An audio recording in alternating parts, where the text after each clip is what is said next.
I can't hear any music, by the way. Welcome, welcome, welcome, everyone. Hello, hello, hello. As you're jumping on, do me a favor and pop in the chat. Where are you tuning in from? Where are you tuning in from? We'd love to know. If you don't know where the chat is, at the bottom there is a box that says chat. Chat, yeah, perfect. There we go. Hello from Brisbane. Hello, hello, hello. Andre from the sunny coast, welcome. We've got Adelaide in the house, Melbourne, Victoria, London, UK. Oh my goodness. We're going international. We've got Perth, Sydney, Brisbane is winning UK. Great to have you all on. So good, so good. Keep them coming. We want this event to be as interactive as possible. So just make sure that you know where the chat is. It's at the bottom. It's a little speech bubble and you can play around with it. So let me ask you a question. Drop a 1 in the chat. Drop a 1 in the chat if you could get excited about learning some strategies around not only making money, but managing money, baby. If you could get excited about that, pop a 1 in the chat. Pop a 1 in the chat. Okay, we've got some 1s coming through. Thank you so much for participating. But what if over the course of this event, you could learn one thing that would help you with your behavior and your mindset around money? That one thing that could change everything. Could you get excited about that? If you could, pop a 2 in the chat.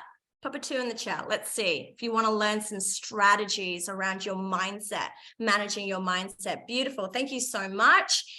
And who here would love to not only survive, but thrive through the recession that's coming our way? If you're ready to thrive, pop a 3 in the chat, baby.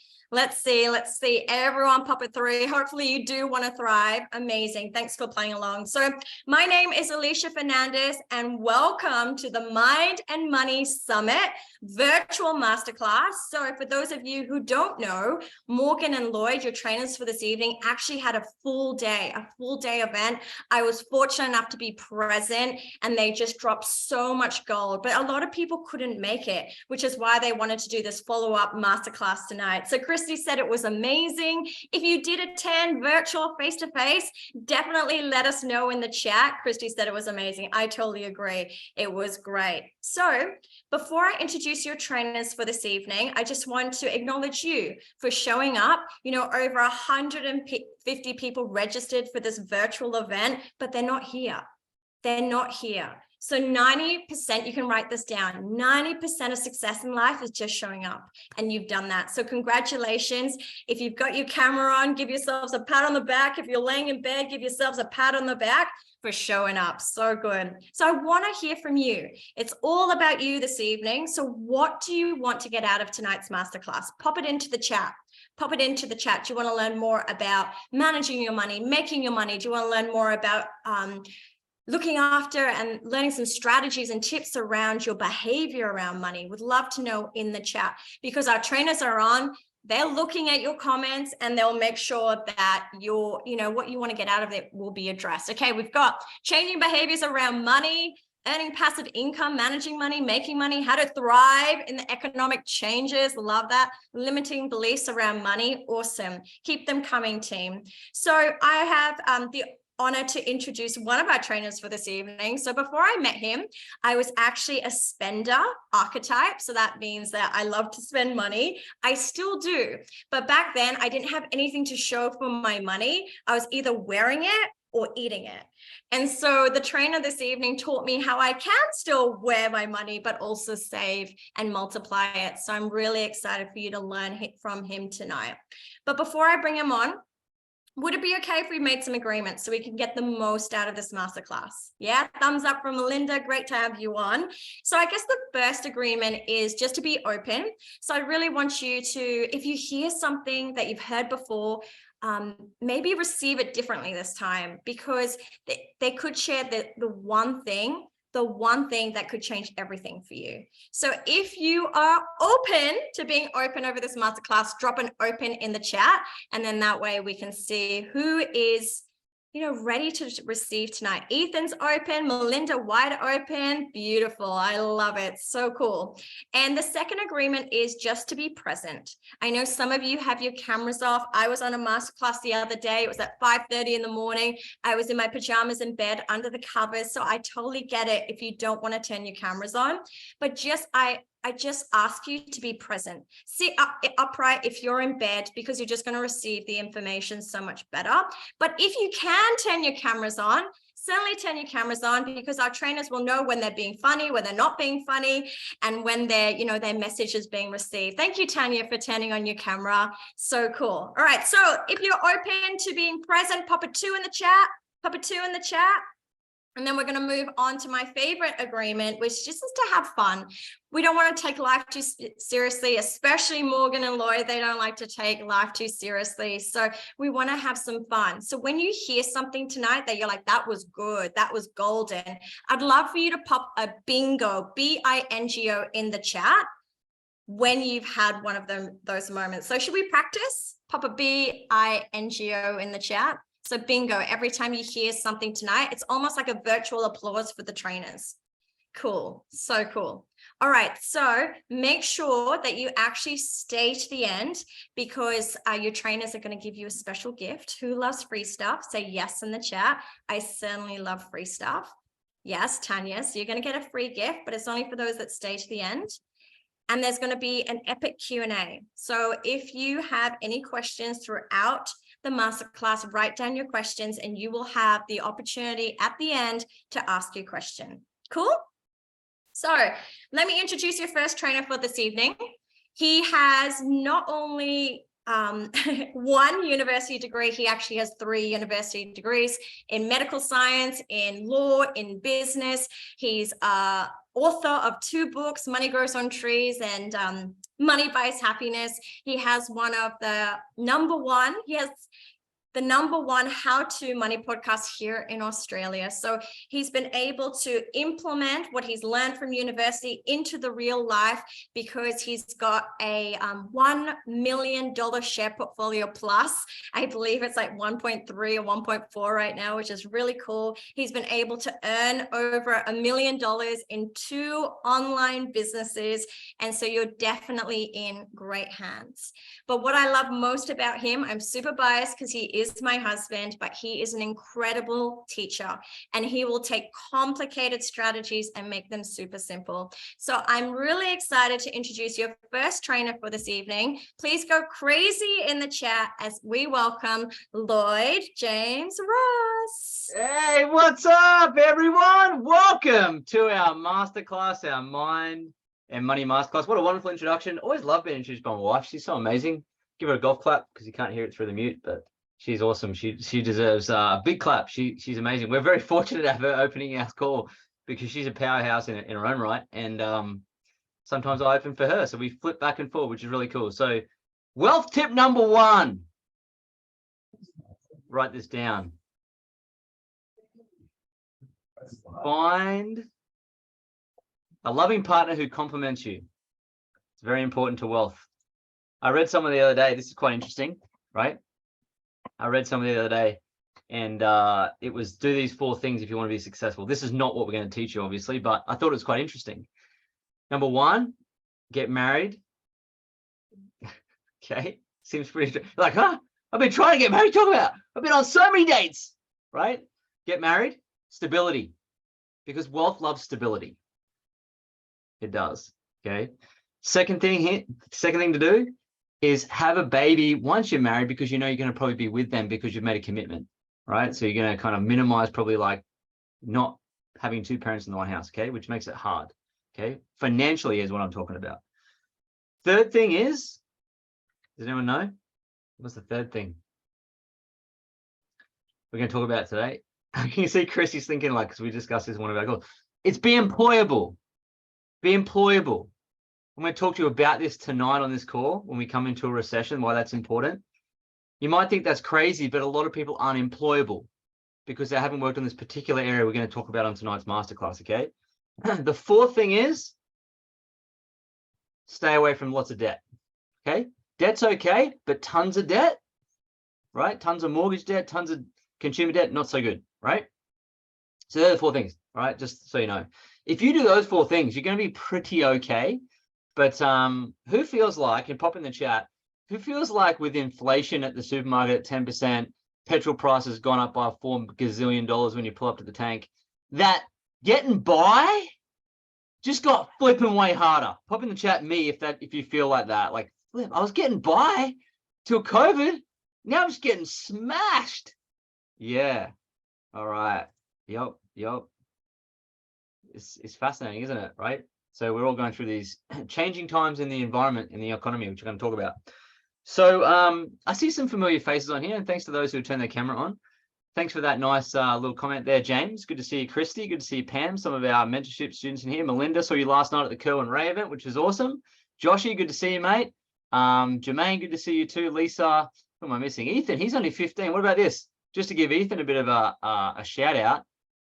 If you think you can't be good with money, Ethan is 15. Okay, his son with a dear friend of mine. He's also doing really well. And Ethan has got a $50,000 share portfolio at 15.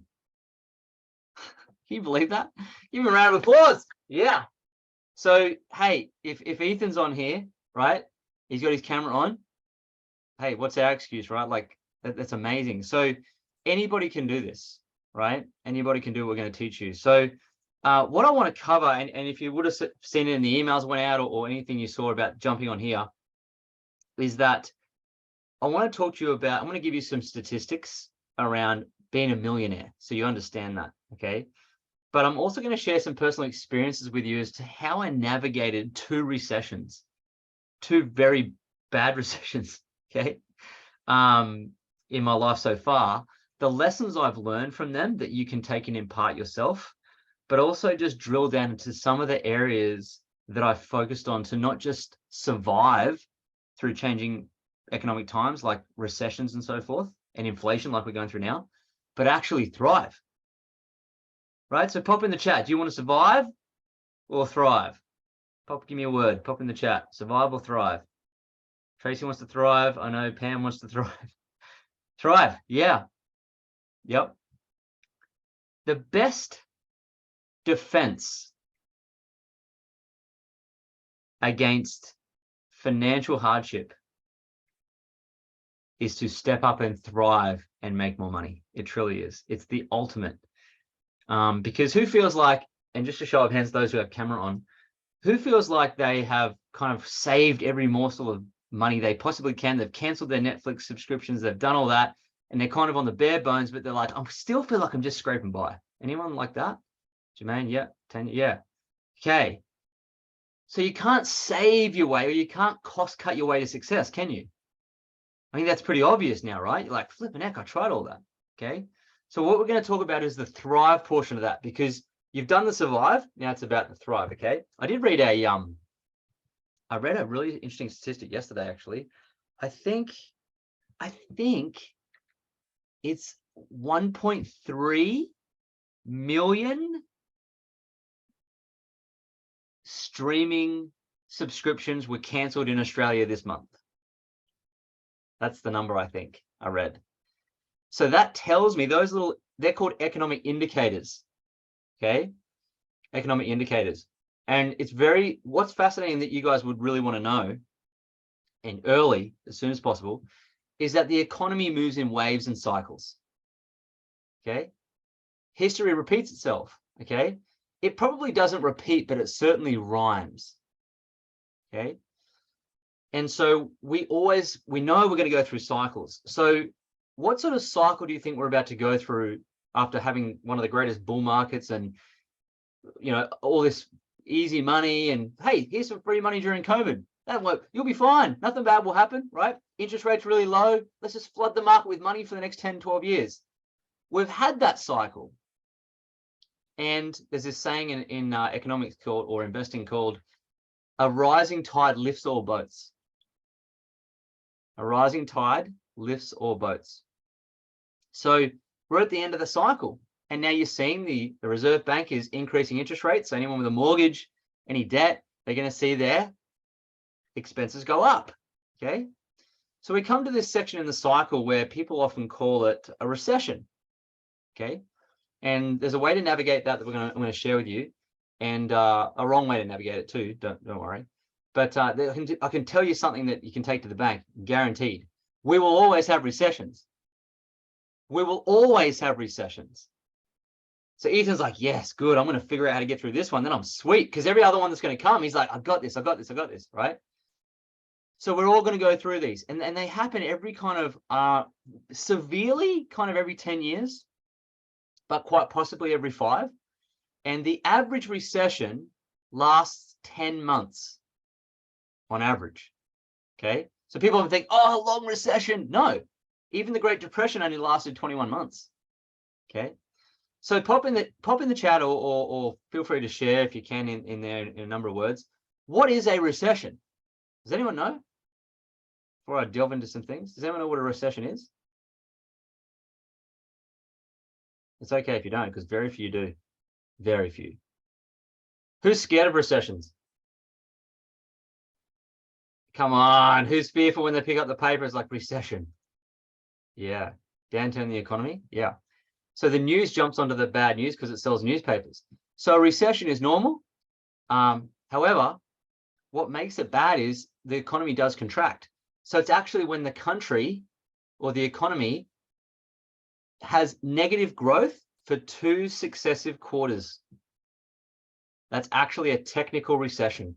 It means the economy is not growing, but it's actually shrinking for 2 consecutive quarters. That's a technical recession. Okay. Now, what happens? Well done, Adrian. He's got it, 2 consecutive months of negative growth, right? So what happens when that happens? What's some of the things you see in real life that happen when the economy shrinks? What are some of the things that happen? It's already happening, right? Costs increase. Yes, we've seen that. Prices go up. Well, when there's inflation, they do. Yep. So when, people are going to sell their houses. Okay. People lose their jobs. I think Microsoft just let go of 15,000 people this week. There's thousands and thousands of layoffs because it's cyclical, right? They increase their debt because they don't adjust their lifestyle first, right? So there's all those things that happen, and this creates a lot of fear. So the crowd shrinks. They get scared. Fear, scarcity mentality. Oh, I'm just going to cut all my subscriptions away. I'm just going to spend nothing, do nothing. My friend, he says to me, you know what? If you say nothing, do nothing, then you'll be nothing. If you say nothing and do nothing, you'll be nothing. So if you're someone who wants to be something, then say something and do something, right? Don't be one of those people that shrink back. So when I first encountered this thing called a recession, it was I was 23. I had heard the first time I ever heard about recessions was when I used to hang out with my dad and his friends quite a lot. I still do any chance I get. But they talked about this thing called during the 87 crash and the 87 recession. Who's heard about that story from their folks? So the 87 crash, right? Where like the market fell by 50% and stockbrokers are jumping off buildings to their death, right? Brutal experience for a lot of people. And I remember this story vividly. He said to his friend who I was listening, I was eavesdropping in, he said, hey, Bill, you know what I was doing during the 1987 crash? And Bill said, no, I didn't know. What were you doing? He says, I was out there selling insurance policies and making money.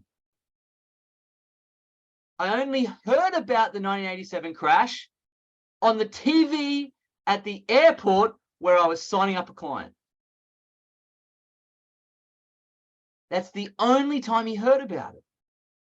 So the first lesson of navigating a recession is don't focus on the recession. Very hard to do when you're reading the news every day, of course, right? But where your focus goes, your energy flows. So if you're focused on a recession, what do you think is going to happen? You're going to feel fearful, scarce, right? Small. These are the types of things that you want to avoid. So that was the first encounter I have about recession. So I was like, oh, that's interesting. Okay, so that story stuck with me. The second encounter I had when it came to recession, you guys may know this one because some of you were a big part of it, the second greatest financial catastrophe in modern history called the global financial crisis. Okay. Very bad recession. Very bad. Okay. Actual 100-year-old banks were going broke in the greatest economy in the world. That's very bad. Okay. So I'm 23 and I'm at my mom's house and I'm sitting on the couch and I'm looking at the TV, Bloomberg. I had no idea what I was looking at because I hadn't actually invested anything in my financial education then. These degrees on the wall, just so you know, right? I actually didn't learn much about finance and investing at uni. So don't feel like if you didn't go, you didn't miss anything. Okay. So I'm sitting on the couch watching Bloomberg and I'm watching these banks collapse. My dad says, I'll be lucky to end up just with my house. I was like, what are you talking about? Right? What are you talking about? How bad could this be? And of course, it was very bad. Okay. But what's interesting is I always remember that story my dad told about, well, I didn't know it was on and I was just working. So I decided to not even think about it too much. And I actually went for a job interview at Macquarie Bank, the Millionaire Factory in Sydney. And I land there and go there, went upstairs, and it happened to be August 2008. And I got past the first interview. And then in between the first interview and second, Bear Stearns collapsed. And the whole financial system was teetering on the edge and all the investment banking jobs disappeared overnight. Bang. So I was in Sydney, unemployed. There were no jobs in finance. My friend who worked at the bank said, Lloyd, I'd love to be able to help you out. But he said, if I were you, I'd go on a 12-month holiday and then try again later. That's how bad it was.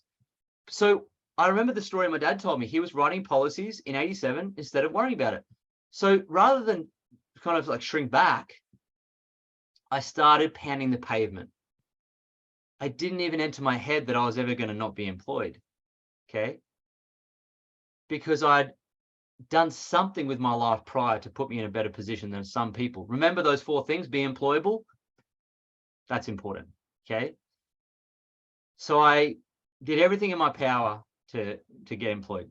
Got a job actually over in Abu Dhabi building the Formula One circuit, which was amazing. Right. And what's fascinating about opportunity and when you get let down, so who here has gone to a job or gone for an opportunity and been let down? It hasn't worked out. Like flipping heck, I was really betting on that and it didn't happen. Well, I'm very glad that didn't happen with the Millionaire Factory. I didn't get that gig there at Macquarie Bank. And I'm so glad it didn't happen because I met my wife, Alicia, and got married to her. So when one door closes, one opens, but it only opens for those who are knocking. That's very important. You can write that down. The door of opportunity only opens to those who knock. It really does. And I'll talk to you about what I mean by knocking in a moment. That was my second experience. The third experience, so it worked out for me, right? Got through it, no dramas. The third time I experienced a recession was during COVID. We all remember that vividly. And we all secretly loved being locked in our houses. Come on, be honest. It was kind of cool. You didn't have to get taken out anywhere. Everyone loved it, right? I know. But during that time, the world was pretty much coming to an end as far as we could see it. It was pretty bad. No one knew what was going on, right? It was the first that's ever happened, I think, in the last couple hundred years. So 2020 comes, we're all locked away. And I remember that story about what my dad told me. In 1987, the only way I found out about the 87 crash was I was writing business. So what did I do during that recession? I started knocking on the door of opportunity. While everyone was out worrying or putting silly TikToks up about, I don't know, putting their Tic Tacs as people and all that weird stuff, or worrying, I wrote a book, created a course, and within 2 years built the fastest growing financial coaching business in Australia. While everyone was not knocking, I was knocking. And it's very important to knock on the door of opportunity when you don't necessarily need the extra money. I know a lot of you guys do want more money, and you will get it with what I'm going to show you in a second. But I didn't at that time.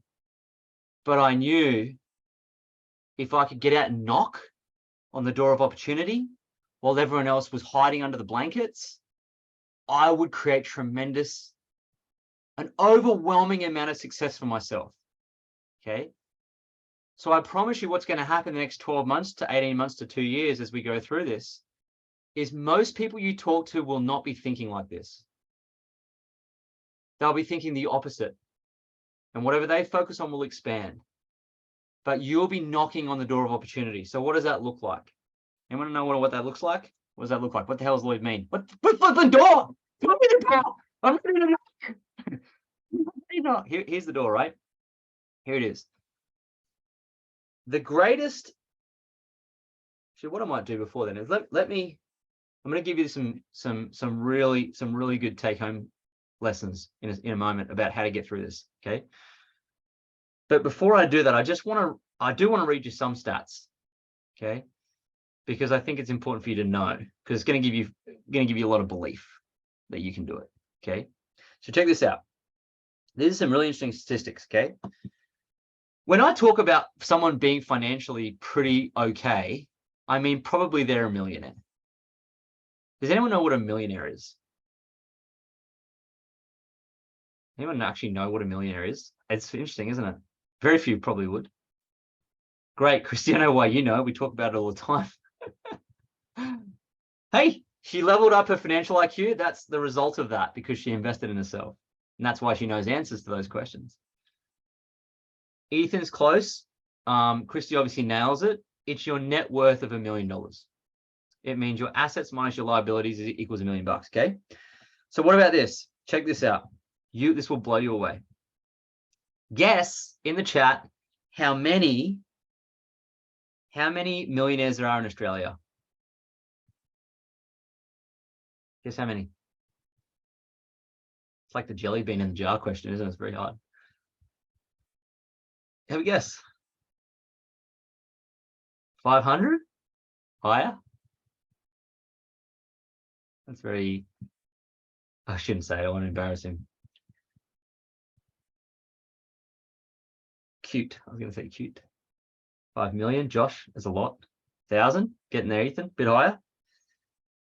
There's 176,000. There are 176,000 millionaires in Australia. Christy's like this. What the flippin' heck?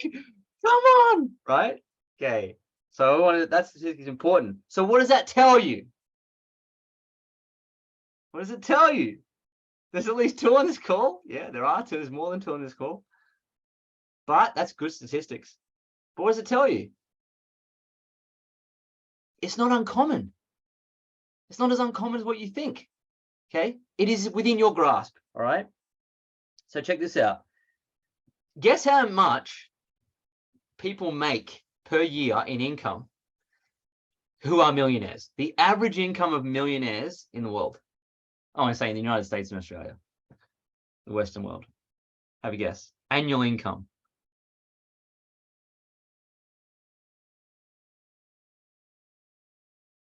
Come on, stick it in the chat. What do you got?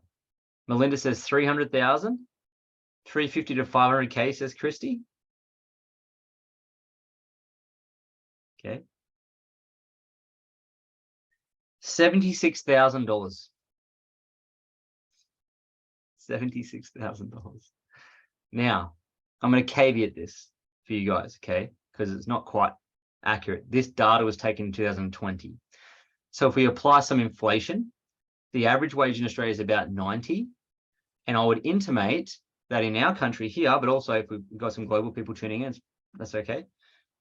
It would probably be between $90,000 and $100,000. Okay. I think that would be more appropriate with what's happening to the world at the moment. Okay.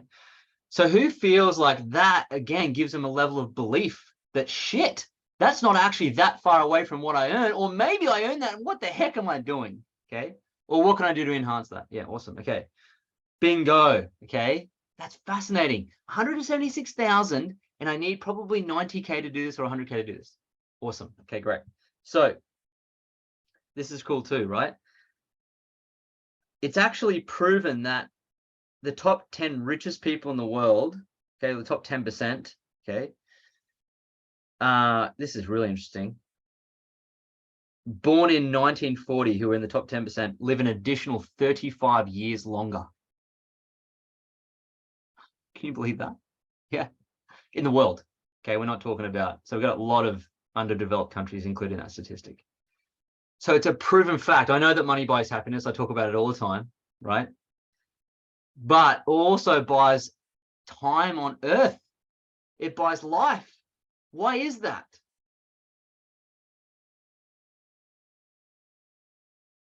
Why is that?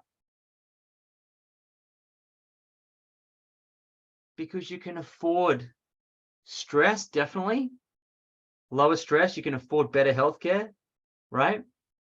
Two big contributing factors to dying early, okay? And you're probably going to, put yourself in position to, I don't know, be around the right people even to give you the right attitude. There's all those types of things too, nuances, okay?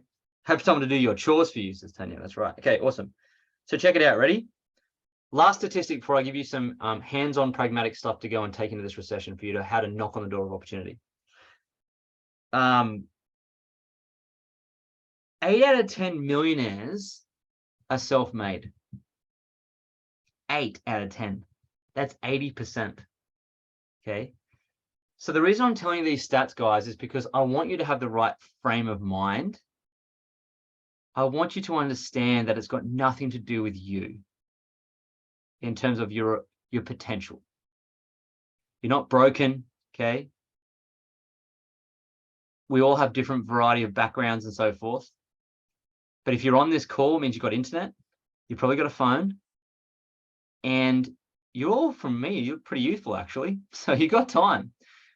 And I know with those statistics, who feels like with those stats, they got a bit more belief they're going to do this. They're going to be a millionaire. They're going to be rich. Yeah, excellent. Okay, awesome. So that's perfect. So here's my question to you. Why aren't you? Why aren't you? Okay. It's a question you can ask yourself openly and be okay with it. It's not a self-destruction thing. It's a very good question to ask. Why aren't I? Why aren't I? People often think, yeah, it's self-belief. And that's true, Melinda. Yeah, it is true. Your belief just rose.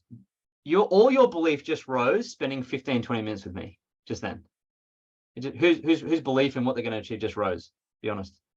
Okay, so there's a level of self-belief included in that, correct? And that's why I always encourage you to hang around with people and do things like this to lift your belief levels, okay? Jen says, lack of knowledge. Yes, very much so, Jen, okay? Because in 2008, when I sat on my mother's couch watching all the banks collapse in the world, I encountered two big problems with my wealth building, and you guys might feel the same. My two big problems were, number one, I didn't have any flipping money. I didn't have any money, okay? I was 23, I had no money. And I didn't have any knowledge. Like I didn't understand how to invest. I was sitting there looking at these shares on the screen on Bloomberg going, what the hell do all of these numbers mean? Right? But I took it upon myself at that point to figure it out, because I found out that from what my dad told me and other things, that these recession things are repetitive. And what I saw in 2008 was the people who had the smarts, the knowledge, of course, there's some level of self-belief, and the money made a shit ton of money. Like they got wealthy. They were picking up shares for $1 and reselling them for 10, a 10x return on their investments. Okay. They were starting businesses that was scaling while everyone else was drowning. There was tremendous success and opportunity created by them during harder times. And I watched all that unfold, and I made a solemn promise to myself that I will never, ever, ever, ever again encounter a recession and be broke and mindless in terms of my knowledge. I made that promise, okay? So I want you guys to make the same promise. You may not have money right now, and you may not have the knowledge, but I want you to promise me that this is the last recession you'll go through without the money and the knowledge, okay? Whoop, whoop. Okay, so here's the thing. Lack of skills, lack of knowledge, lack of self-belief. They're the three things that prevent you having what you want to have, okay? your belief levels don't usually, if they're low, they don't usually lead you to skills and knowledge, particularly skills, because people quit too early. Okay. So what I did leading out of the 2008 recession to the recession in 2020, the only way I was able to dominate instead of just go scarce and survive and thrive instead of survive is because I actually spent a lot of time investing in my knowledge and my skills and my self-belief. How do you do that? Who wants to know? How do you actually do that? It's a flippin' irritating, it's an irritating thing. It's like, invest in yourself. You're like, shut up, how do I do that, right? So it's most important to invest in your knowledge, okay? Now, I know some people get mentored with me here, which is, you're already doing that, which is great. But here's what I did, okay? For my personal confidence, I put myself into personal growth experiences. I did things called the Bridge that Morgan's done. I did Money in You, which is a 4-day, $5,000 program. I did, I did Toastmasters. I did things that physically required me to be in the room and be a little bit nervous. Like, that's what I was like, because the only way I was going to build some self-confidence was to actually do what most people don't do, which is to do those types of things, right? And so it really allowed me to step up and find my voice. Because to make money, communicating with confidence is really powerful as a profit skill, okay? I shared on a call the other day that like there's times where if I talk, I can make tens of thousands of dollars, okay? So when the time came to actually make money during the last recession, I'd worked on that because I'd put myself into those types of programs, okay? And what happens in there is there's a transformation that happens to you and some of your ego disappears. It's fascinating, right? It is. Some of your ego gets beaten out of you a bit and you feel lighter. And when that happens, you actually unmask yourself and you start to take yourself less seriously.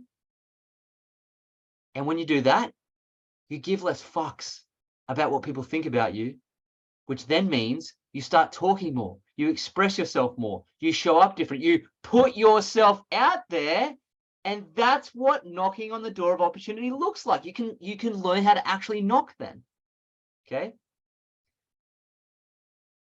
That's actually how I learned how to knock. I got louder. I was like, the knocking, because I did those types of programs, okay? Not one, a few.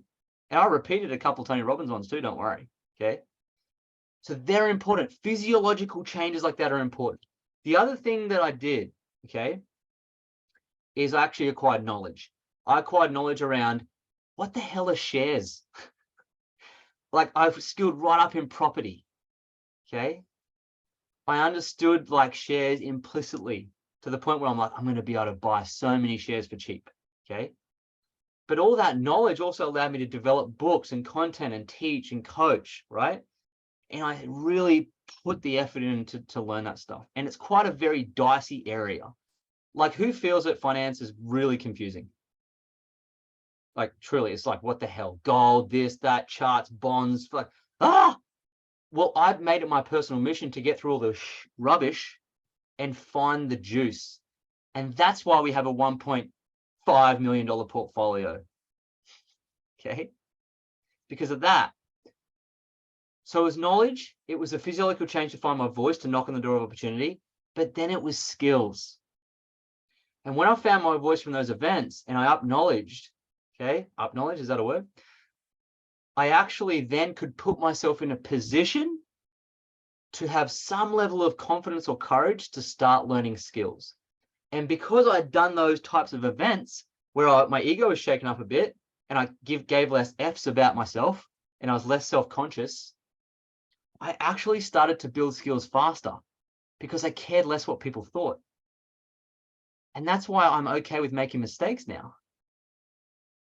And that's actually how you build skills, having the courage to mess up, okay? And I started investing in myself heavily to get all those three things, right? Self-belief, and find my voice to knock on the door of opportunity. Knowledge, a bit of self-belief goes into acquiring the knowledge, When I was getting knowledge, I was like, can you really learn this, Lloyd? Can you do this? Is this just for smart people? They're the types of conversations you have with yourself when it comes to finance, let me tell you. Okay. And the third thing is the skills. Now, write this down. Skills make the bills. Skills make the bills. Okay. The reason why people don't actually develop skills is because they quit too early on them because they've lacked self-belief and knowledge. That's why. Okay. So you do need all three. It's a triple threat. Okay. And so the most important thing you can do for yourself to prepare for the recession, okay, it's the ultimate recession-proof strategy, okay, is to actually build on your skills. Because the four things I spoke about at the beginning being employable, guess what happens when there's layoffs? Employers don't really give a crap about a certification you got from a university 10, 15, 20 years ago, right? Those don't. Okay, these ones you can, I'm going to put them on Facebook Marketplace, unused. No, I shouldn't say that. I'm grateful for them. But skills is really how you prevent getting in trouble in a recession and how you thrive. Because when it comes time for the employer to pick someone, either in your job or as a business, which I'd encourage everyone to do in some sort of side gig, it's very important that you have skills because they don't give a crap about the paper. They care about their bottom line and what you can do to make their life easier. So skills trump qualifications. So write this down. Ready? Work on your skills, not your resume. Work on your skills, not your resume. Now, my friend Morgan, who you're going to hear from, he would love to give you his resume, right? It's a BA. He's got a BA. I've been around, man. And he's really focused on skills. And that's what's prompted him to become such a success at the age of 29. Okay. So what we're going to talk to you about later, okay, when we go through some Q&A stuff, is how to actually implement financial knowledge. And I'm talking about immersion. I'm not talking about like immersively understanding numbers, pulling it up, and actually figuring things out for yourself. So you're equipped to understand numbers, the basics of maths. Who struggles at maths? Who feels like that gets in the way of their finances and money? So that's something that we're going to teach you on how to work on, right, at our accelerator event. The second thing is self-belief. Okay, so knowledge, self-belief, putting you in a position where you have self-confidence. Because we want everyone to go and find their voice. We don't want you to be afraid of putting yourself out there on social media. We don't want you to be afraid of picking up a microphone or going for that job title or going for the promotion or going for the side business or even opening up an app to seek freelance work. We don't want you to be afraid of that. Okay. And of course, the third thing is skills. How do you actually do those things confidently? How do you communicate? How do you network? How do you turn to someone and have a conversation? How do you give value in that specific moment? How do you become a person of influence and attract someone to you so that you can actually then develop money and exchange value? Okay.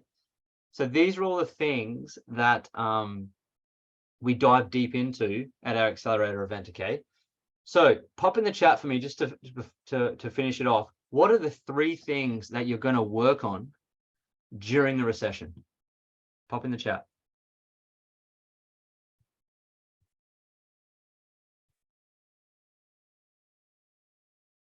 Skills, knowledge,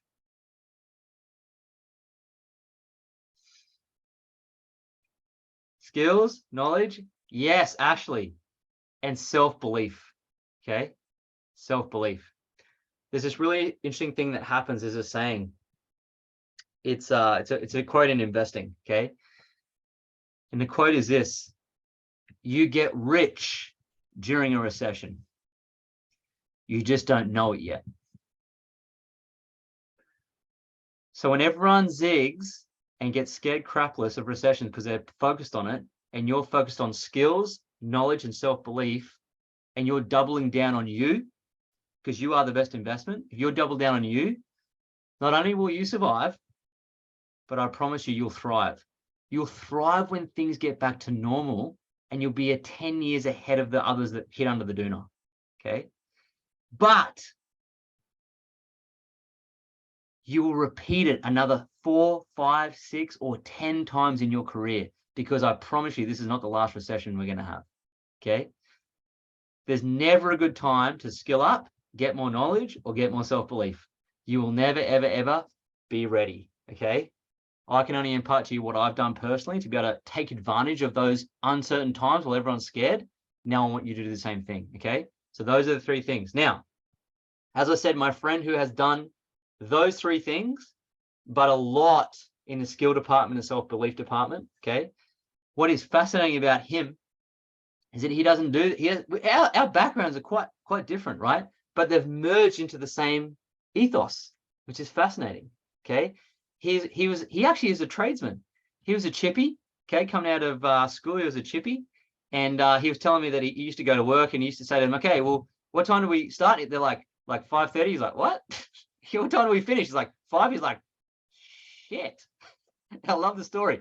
So he started looking elsewhere, right? Now, what's great about him is he invested in himself, and he skilled up drastically to become one of the wealthiest 29-year-olds I know of, the most confident 29-year-old I think I know of. Okay. Has the #1 podcast, Dream Out Loud, has got one of the fastest events in personal development businesses in Australia, growing now. And he's only just warming up. Okay. What I love about him the most is he really cares about people's outcomes. Okay. He's committed to break through. Okay. Now, I've been to his events and I've seen people physically break through, and it's just his genius. Okay. So I want to introduce you now to my mate, Morgan T. Nelson. What's good? What's good? Thank you so much, Lloyd. Can everybody hear me? Put 2 hands in the air if you guys can hear me okay. Oh, beautiful. Absolutely fantastic. I love it. I'm even getting virtual hands in the air. How good is this? Guys, can we just put some spirit fingers for the 3 people that have got their cameras on? Put some spirit fingers into the camera and give Lloyd and Alicia a big round of applause, please. Oh, yeah. Awesome. And I'll ask you guys a question. How many of you got 1 or 2 things just on that last 45 minutes that Lloyd spoke? Let me see your hand if you got something, if you got at least 1 light bulb when we're like, wow. Yeah, I love it. How good is that? How good is that? Imagine what would happen if you had him for like, I don't know, a day or 2 days or 3 days. You could get so much. So that's right. So much. But I have a question. How many of you have ever made some money before, and then you turned around and then it just disappeared? You don't know what happened. You're either self-sabotage and it just went away, or you bought the wrong investment, or you did something, or something out of nowhere came and you got hit with a big bill and you just lost it all and you're back to where you were. How many of you ever had that before? And how many of you are on the hustle train trying to make more money, grow your business, or increase your wealth? And no matter how hard you push, no matter how hard you try, it just feels like it should be growing a lot faster. How many of you are in that boat? Isn't this interesting? Well, guys, I'm going to dive into quite a bit with you guys. But like Lloyd said, my name is Morgan T. Nelson. I'm super excited to be here with everybody on here tonight. We're going to give a heap of freaking value. Lloyd's already dropped the heap, and I've not even started with you guys yet. I'm going to come in hot with you guys. But before I do, can I ask a small favor? Considering that this is a free masterclass, and I could sure as hell be doing a million other things with my time, we're showing up for you guys. So if you're committed to actually get as much value out of this as you can, go ahead and put your camera on. I know Alicia said, she's like, you might be wrapped up in your blanket, but guess what? I don't care. I don't care. You know what also doesn't care about your excuses in life? Your results. Now I know you're all thinking, Lloyd, okay, I kind of like the first 45 minutes, but I don't know about this guy. Guess what? I'm here to help you discover the things that someone shoved deep down inside of you at a young age. I'm here to help you unravel who you're truly meant to be. I'm here to help you tap into the unlimited potential that you actually are. I'm not here to be your friend. I'm here to help tell you the things that you should be told. And if you jump onto a masterclass to learn, if you're serious about learning about getting wealthy, then you're like, oh no, I'll do 13 other things. I'll turn my camera off, or I'll sit in bed. Or look, I'm not trying to convince you. All I'm saying is don't come to us in 5 or 10 years time and say, man, I should have listened properly on that masterclass. So if you're 100% committed, go ahead and put your cameras on and be with us for the next 30 minutes. And we're going to actually dive into this. Okay. So I'm going to tell you a little bit about my story. And then I want to jump straight into just give you guys some real deep stuff as to probably why you're not getting the actual results you truly want in your life. Will that be good? Will that be good or good? Oh yeah, I love it. So look, Lloyd did say, okay. So when I finished school, I don't know about you guys, but I never saw the Wealth 1 and Wealth 2 class. Did you guys? Did any of you take Wealth A, Wealth B, or Wealth 1, Wealth 2? Did any of you take Financial Education 101? Did any of you even take a class on taxes? What? Okay. So I thought there was classes like that. But anyway, I must have missed them. Okay. I think we all missed the classes. So when I finished school, I was literally told that I wasn't smart enough and I wasn't good enough to go and study anything worthy of studying at university that would allow me to become successful in life. So I left there thinking that I was stupid. I went and got a job as a tradie because it's the only job where they don't check your high school certificate. They're like, can you pick up a hammer? Yep. Can you cut something? Well, I don't know. It might be my thumb, but I'll give it a go. And then next minute, I'm on the job site. And yeah, it's true. My first day on the job site, I rocked up. Imagine me, right? In my boots, my high-vis shirt, and a little lunchbox. I think my mom literally packed it for me. And I walk on the job site. 9 hours later into our day, we start at 6 o'clock, 3 o'clock in the afternoon. My boss comes up to me, Morgan, you can go home early today. It's your first day. And I'm like, this is early. What's a normal day? And he goes, oh, usually we finish about 5. And I'm thinking, 11 hours a day. How many days a week do we do this for? He says 5, usually 6 days.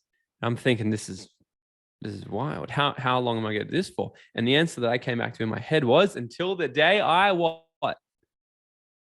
retire. Till the day I retire. Now I saw some of your mouths. You were like, die. Isn't that interesting? That you've already been programmed to think that if you don't work until the day if you don't find a way to make money while you sleep, then you work until the day you die. It's interesting. This is the conditioning that the world has taught us. So anyway, I went on with my life and I started to think, I'm like, I've got to find ways to make more money because what I don't want to do is spend the rest of my life doing things that just don't fulfill me. And I started to get into personal development.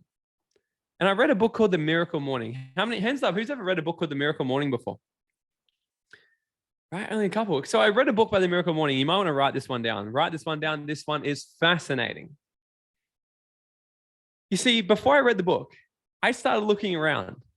And I noticed that some people in life were super successful and super wealthy. And then some people were really, broke and struggling. And then there was that strange part in between where you're not broke, but you can't afford to do anything exciting. And I started to think, I was like, why are people, what's the difference? Maybe that some people are from the Lucky Sperm Club. So then I read this book called The Miracle Morning. And they, in fact, said that they did a study. I think it was Harvard did a study. They studied 100 people.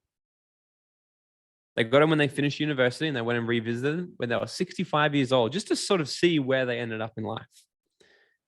56% of people by the age of 65 are dead broke, still working a job that they don't like. 56%. 33% are dead. 33% are dead. It's a 1 in 3 chances of not even making it at 65 years old. These are the statistics. Then we've got 6% of people are living off the government, the pension, or relying on family members to support them. People like Lloyd, who have just cashed up. Give me money, son. Right? 4% are good. 4% are well off. 4% are funding their own life and they're good. They're great. 1%, 1 out of every 100 are wealthy. Now this, I don't know about you, but this blew my freaking mind. When I started to do personal development, when I started to really understand the difference of what makes somebody wealthy and happy and joyful in life, and what makes people that when they get to 65 years old, they're either dead or dead broke. Nearly 90% of people are dead or dead broke, guys, at 65. And what I know is this: we're living in the age right now, the person who can live to 150 years old scientifically has already been born. If you're on this call right now and you're under the age of 40, 45 even, you're in the era that if you do these things right, you'll easily live to probably over 110. Now, if you're over 45, relax, it's good. What I'm saying is, over the next few decades, the way technology is going, they've discovered ways for people to just extend their life. Now, like, what does that have anything to do with making money? Let me ask you a question. If you're relying on your superannuation, if you're relying on something else, if you're relying on just saving your way to getting rich and retiring at 65, with the way that inflation is going, the way that the world's going, and now the fact that you might live to 120, I don't know about you, but if I didn't have much money at 65 and I had another 60 years left of living, that'd be a really miserable way of living. This is just some straight up facts. So when I started seeing this stuff, I got absolutely fascinated. I asked myself the question. You see, when I was younger, I looked at rich people and I thought, they got lucky. Because it's very easy to be the victim. It was so easy for me to be a victim. I'm like, these people, they got lucky, But when I started to do self-reflection and I took 100% responsibility for my life and the results I was getting, I started to do some research and actually study wealthy people. So I thought, what makes the difference between the 1 to 5% and the rest of the 95? And I did some more digging. You want to hear what else I found? Hands up if you want to hear another study that I found. They did this. It's awesome. They got a group of monkeys. They put 6 monkeys in a cage. I appreciate the virtual hands up if your camera's not on, because it tells me that you're engaged. So I love that. Thank you. They got 6 monkeys. They put 6 monkeys in a cage. They put a ladder in the cage. At the top of the ladder, they put a bunch of bananas. And when one monkey would climb up the ladder, the scientists would scald the other monkeys with boiling water. Now, I don't endorse this at all, but this is an actual test they did. They wanted to see what would happen. So what happened was the other 5 monkeys, they realized that, hey, every single time one of you climb up the ladder, we get punished. So we're going to beat the shit out of the monkey that climbs up the ladder. So they beat the crap out of the monkey comes back down and they're like, oh my God. And then they'll stand still in the cage. No monkey climbed up the ladder. They took one monkey out. They put in a brand new monkey. That brand new monkey, guess what he did? He went up the ladder. And then guess what happened to him? He got the crap beaten out of him. Now he's left to think and wonder. He's like, where the hell did I just get dropped in? What's going on here? But he conformed. He went along with the pack, because that's what happens, pack mentality. We will become the sum of the what?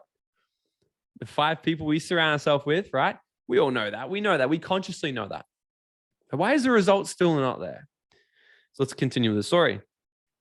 They put another monkey in the cage. The monkey goes up the ladder. He gets his bananas. He gets the shit beaten out of him by every single monkey, including the monkey that went up the ladder before that hadn't even been scalded with water.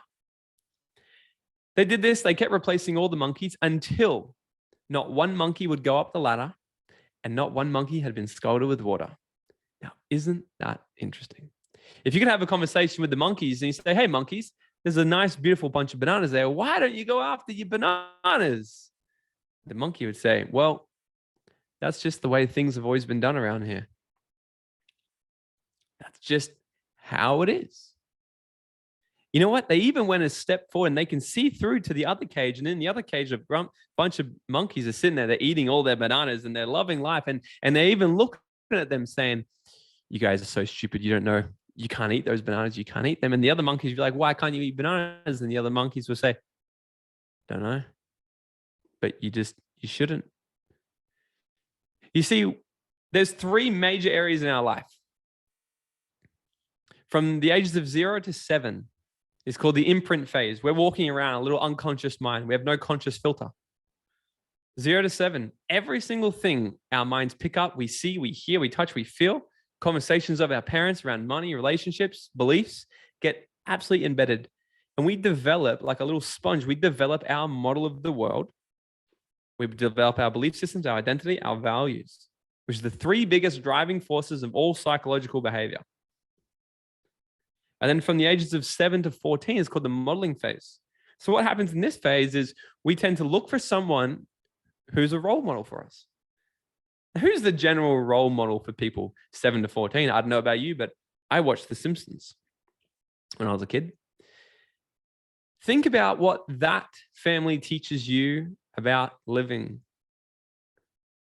Alcoholic, bad kids, nerdy kid gets, if you learn and you learn a lot, you get punished, you have no friends. Marge has no friends. Homer's broke, never have money, beaten up car, beaten up house. Right? Role models. And then from the ages of 14 to 21, it's called the socialization phase. So we start to actually look around us in the pack and say, who do we want to become like to people around us? I don't know about you guys, but who do you, between 14 and 21, who are the people that are really influencing the world?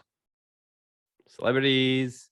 Oh, I know. How about all the rappers these days with hanging $1 million? They make $1 million on a new track, then they wrap it around their neck in diamonds and bling. And then you wonder why you have this impulse to make money, then go spend every single dollar. You see, because they wouldn't make a rap song about how they invested their way to the top. You see, all these things happened at a deep psychological level. And what I want to show you guys, I'm going to share my screen with you. I'm going to share with you guys why. I opened this and I said, how many of you self-sabotage with money? And all the hands went up. How many of you feel like you're just grinding and you're hustling and you're doing every single thing you need to, but your money just isn't growing as fast as you're working? And all the hands went up. How many of you would like to know exactly why that's happening? Let me see. Keep up your hand if you'd like to know what you need to do about it and how you can actually get inside your mind and rewire it so you can have more success. Let me see. Oh, lovely, lovely, lovely. It's good. It's good you guys said yes to it because I didn't know what I was going to talk about if you said no. All right. Let me, I'm just going to share my iPad over here. Okay. Give me 1 second. I'm going to get this thing going.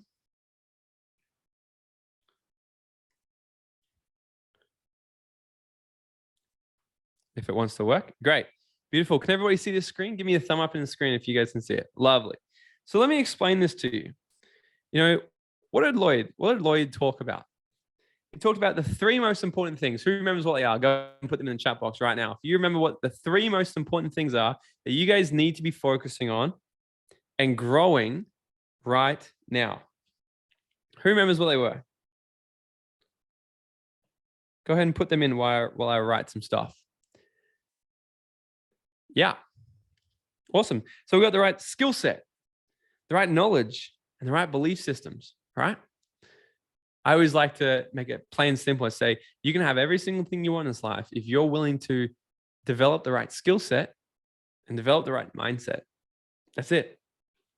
There's only 2 things you really need to have in life to have every single thing you want. You need to want to do it, and you need to know how to do it. You need a skill set, you need a mindset. But I know every single one of you on this call want to become wealthy. You want the results, don't you? Otherwise, you wouldn't be on this call. If you didn't want to actually become a millionaire or make some gangster money, or at least have real financial freedom, financial security, you wouldn't be on this call. So you all want this result. Okay? You all want this result. Consciously, that's the issue. You see, the conscious mind is the goal setter, and the unconscious mind is the goal getter. And what happens is when we align these 2 together, success comes very, very easily. Okay?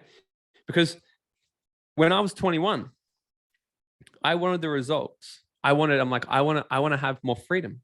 So what I started to do was I started to take some certain behavior, take some certain action, correct?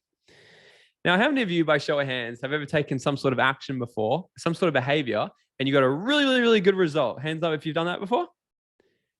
And keep your hand up if you would do that same behavior again so you get the same result again. Of course, why wouldn't you? Now, hands up if you've ever done a bad behavior and you got a bad result. Hands up if you've done it again. A lot of times. How do I know this? Because if you made a lot of money, then you got rid of it, or you self-sabotage, or went out the door, or you just can't save, or the money just falls through your hand like sand, or you hustle, and it's not happening. If you don't have the result yet, that tells me that the behavior may be a little off.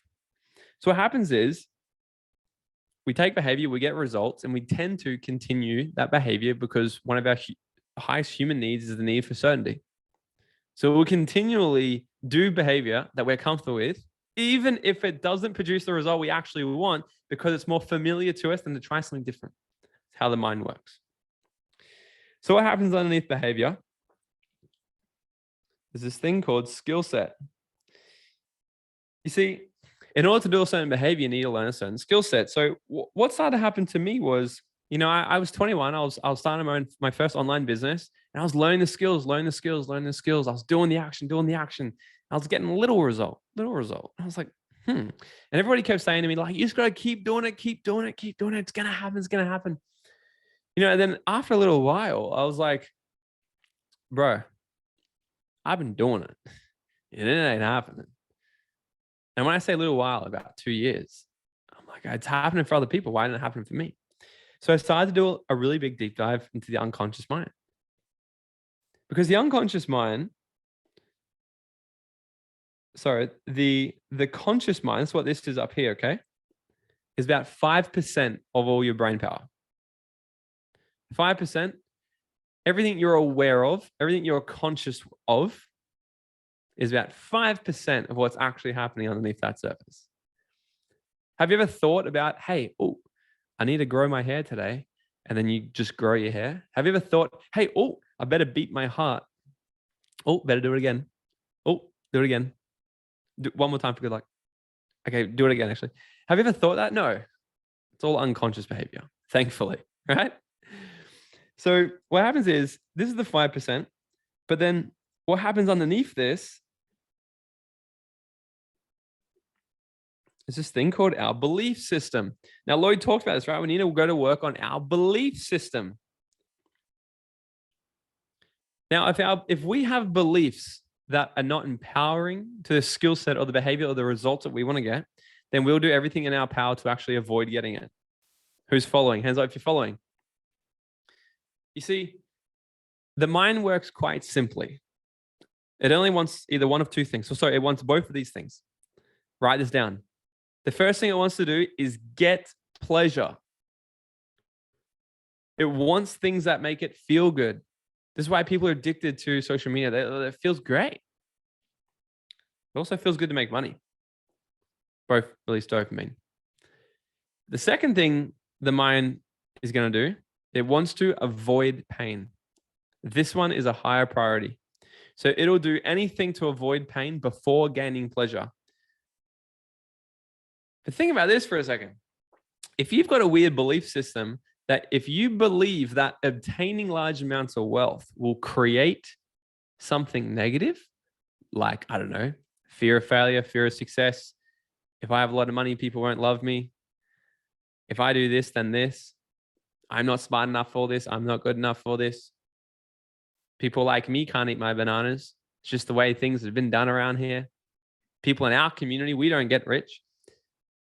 Money doesn't grow on. Money is the root of all. If we hold these things, then it doesn't matter how hard you try. It doesn't matter how hard you hustle. The belief will always be stronger. Why? Because our unconscious mind is 95% of our brain power. 95% of what's happening is all unconscious, all completely out of awareness, which means these beliefs, you don't even know they're there. They're just running the pattern. So if you're out here and you're on these calls all the time, you're like, I'm learning, I'm reading I've read all Lloyd's books. I'm doing the things, but the results just feel like far out. It's just not happening. I'll tell you right now, becoming successful, hitting your goals shouldn't feel like a slog. It should be really simple. Not saying success is easy. I'm saying it should be very simple. It shouldn't feel like, that's why I laugh at people like, man, I work 16 hours a day, bro. You're doing it wrong. I work a lot less now and I make a lot more money than I've ever made. Doing it wrong. Different beliefs, right? And we're going to go into, how many of you would like to know the 6 major limiting beliefs that hold most people back from attaining wealth? Let me see. Beautiful. We'll come back to that in a second, okay? And this is why, this here, and obviously I know you can see my passion. This is why I'm absolutely obsessed with this, because for years, I try to help people be successful online by giving them the skills and the behavior, but they weren't getting the things under here right. I have become so obsessed with helping people change their unconscious programming. Because I don't know about you, if you can only pick one of these 2 things here, would you want to work and improve the 5%, or would you want to improve the 95%? Go ahead and write that in the chat for me. Either 5 or 95. If you were going to put in effort, which one would you want to really put in effort and make better? Like lean into, right? You're going to want to focus on the unconscious mind, the 95%. That's the majority of everything that's happening. Every single thing that drives all of your behavior in your life is unconscious. Have you ever done something before and somebody goes, why'd you do that? And you go, I don't know. I don't know, just did it. Right? It's all unconscious. Or maybe if someone said to you, how many of you, by show of hands right here, if I said, hey, come skydiving with me tomorrow, you would be like, absolutely hell not. Not a chance in hell, you could not pay me. Interesting, right? And hands up if you'd be like, yeah, let's go. I'm a psycho as well. Right? Yeah, I love it. We can still go. But have you ever wondered why some people lean in towards certain things? Like, why is it on a Tuesday night or Wednesday night or whatever tonight is, we've got however many people in this call, but Australia has 25 million people. Now, why is not everybody on here wanting to learn about how to make more money? Because there's this thing that happens below your beliefs, which is extremely unconscious. And the only people that really understand this stuff or just get it a little bit is if they've ever done a little bit of work around this. But nearly every single person I've spoken to or work with don't really understand what this is. And that's called your values. So the things you value, I'm not talking about, I value family, I value connection. These things are very surface level. Because your values is literally, think of it like you're coding. The coding to your $1 trillion computer that you are. If your values are not hardwired for wealth creation, if they're not hardwired for success or money, then it's not important for you. Same as there was a bunch of you that were like, well, I don't want to go jump out of an airplane. That's fine. I'm not convincing you, right? Because that means that, that sort of adventure probably isn't that high up in your value system. It's not that important for you. So why is not more people on this call? Because they just don't value wealth creation. They don't value money. They don't value success to some degree. Now, I'm going to take a bet that every single one of you on here would value money, success, or wealth creation, one of them, in your top probably 5 values. That's why you're here. Even if you're sitting there thinking, oh, man, I can never do this. I don't know how. I'm so overwhelmed. I don't feel good enough for this. Or like, oh, but I don't know if and then whatever else is going on. Even if you have any of that happening, the imposter syndrome shit, but you're still sitting on here, it's because the values are more powerful than your beliefs. You will do things that are important to you, period. We don't do things that are not important to us. We do not build a life that is not evolved around things that are important to us. But we do this unconsciously. This is why some people become a nurse, some people become a doctor, some people become a tradie, some people become a coach, some people become whatever, because we all have different values. But the issue here is it's all been programmed unconsciously. Now, I told you between 0 and 7, 7 and 14, 14 and 21. Between each of those errors, these things get shaped, these things get molded. The problem here is you are totally out of awareness and totally unconscious when this happened to you. The good thing is, if you're sitting there thinking, oh my God, am I completely fucked up? Morgan, will I ever get rich? Yeah, if you do the work. Because we can always rewire that. In fact, that's what we do for 3 days with you at the Mind and Money Accelerator, right? I know I was off for a second, but I know Lloyd mentioned something about that, right? So we've got Mind and Money Accelerator is our 3-day transformational breakthrough event where we completely rewire your entire unconscious mind and gear you and your goals towards a life of freedom, financial freedom, and wealth.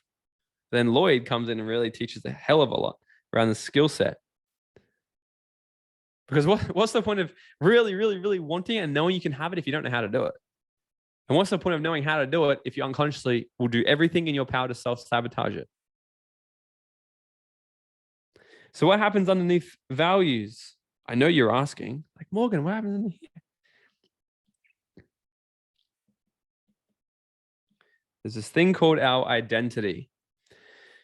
This is the most powerful, like I said, this is 95% of everything that's going on is everything under here, okay? Think of it like, I know you've probably all seen this little thing before.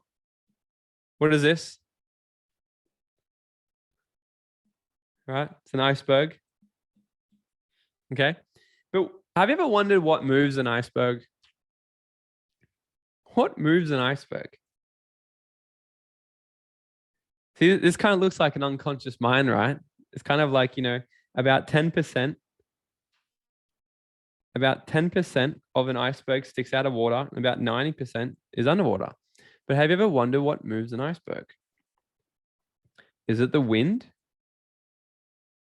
scratching along the 10%?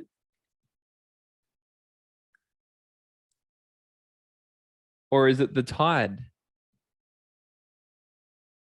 that covers the majority of the iceberg? You see, what this really is, this is probably why it feels a bit hard for you right now. Because the top of this iceberg, what this is things like these masterclasses, books, podcasts, YouTube, whatever else. There are all the little things that just scratch the surface for you. We can learn it. And it's amazing, isn't it? Like, we've been here for the last 90 minutes. This was free. Hands up if you've actually learned some things and got some value here tonight. It's freaking sick. Like, isn't this cool that you can get access to this stuff in 2023? But it's also the issue, because I don't know about you, but I would rather not know of my potential and not achieve it than know of my potential and not achieve it. I would rather not know that I could have actually done a lot of things and not do it and be unconscious to it than be consciously aware that I could create the most extraordinary life I've ever imagined and not do the work required to actually achieve it. You see, all the masterclasses, the books, the YouTube, the podcast, all this stuff, it's incredible, but it's not going to move your iceberg. It's going to tickle you and you're going to get excited. You're going to be like, ooh, some wind. That's okay every now and then. But if you really want to move, what really moves an iceberg is like the immersion of it. Right? Full immersion. What does that mean? This is why we run the 3-day Mind and Money Accelerator event. Because for 3 days, we're literally reshaping your identity. We're reshaping your values. We're reshaping your beliefs. Then we're giving you all the skill sets and everything so you can leave there and create an extraordinary life for yourself. Get rid of all the money mindset blocks. Get rid of all the self-sabotaging patterns, because it all happens down here. What under here is like big coaching programs, all right? One-on-one mentoring, things like this. But the biggest thing, like Lloyd already mentioned, events, because where you can get around into the community. I've spent over $200,000 in coaching, mentoring, and events. Last year alone, I think I spent about 40-something days in an event room. Right? I did a lot last year. But it was also the biggest income year I've ever had in my life. But back to my story a little bit. I was hustling. 23, I become financially free.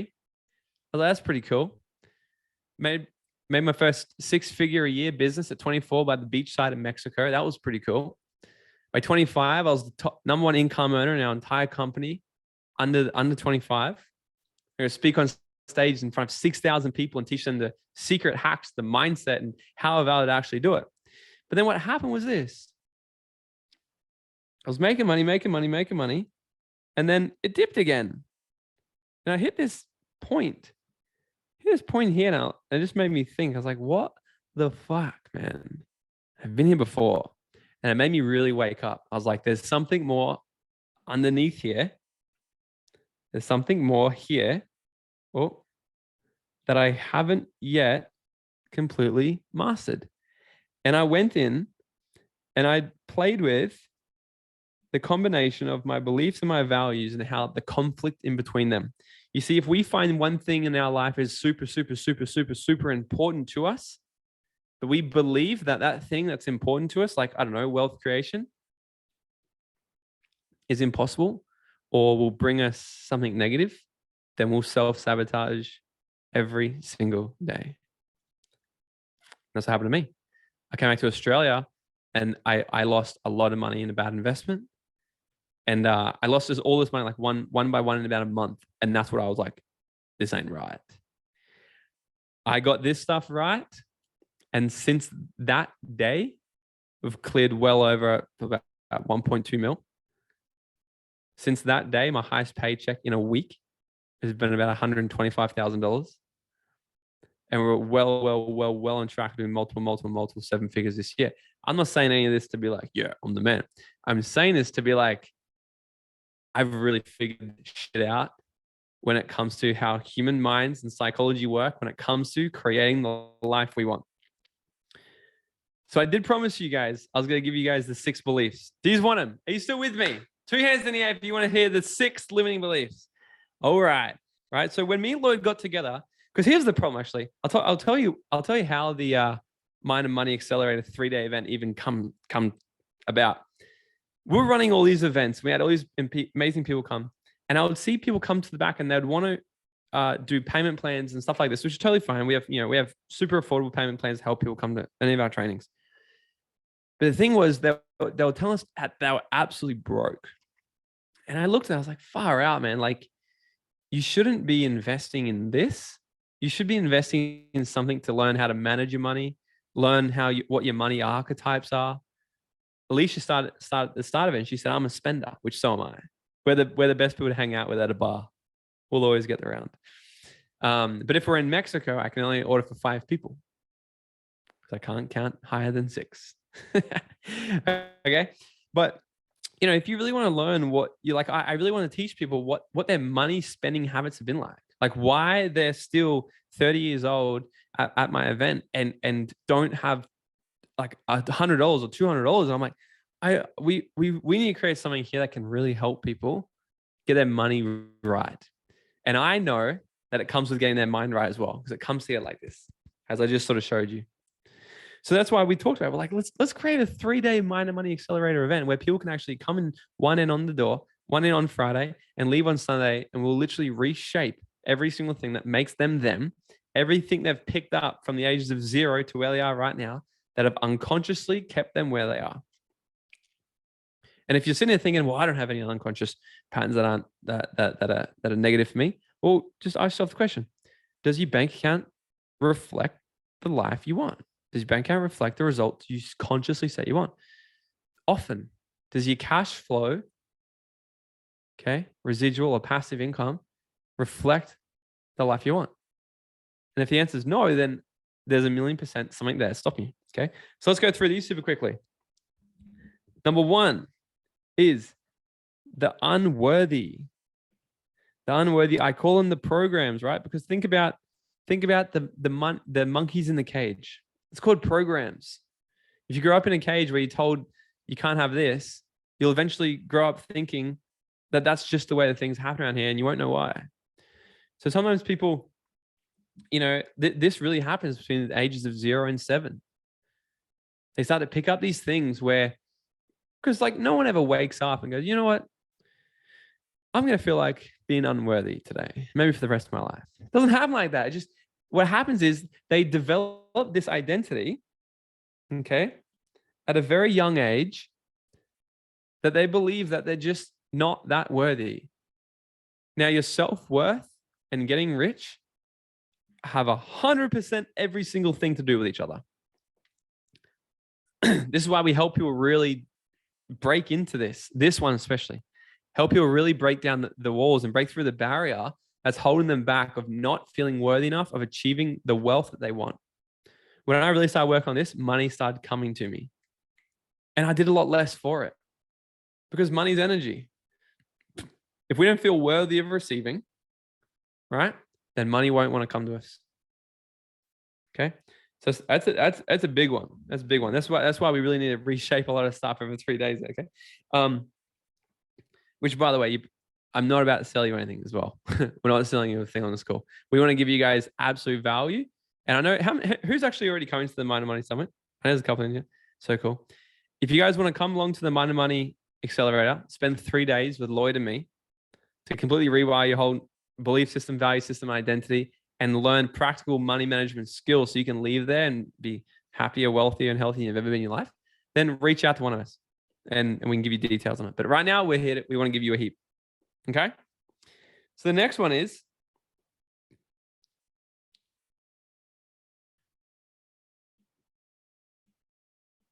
the scarcity mindset or the broke mindset. Okay. So this person just simply believes that there's not enough to go around. They believe, well, how can I ever become super wealthy? You know, and by the way, we have about 65,000 thoughts a day. Okay. These are Lloyd's things. He's done an analysis and he's really figured out that, you know, the majority, the 6 biggest of these 6. Okay. So most of them will come into one of these. Okay. The scarcity mindset. So let me ask you a question. Hands up. Who's in a relationship here? Let me see. Who's in a relationship? Okay, cool. A few. If you don't believe that you have enough love to give your partner, do you think they're going to stay around with you for long? No. Neither will money.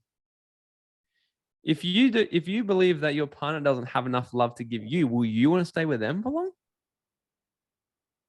Probably not. It's the same thing with money. Money is the exact same.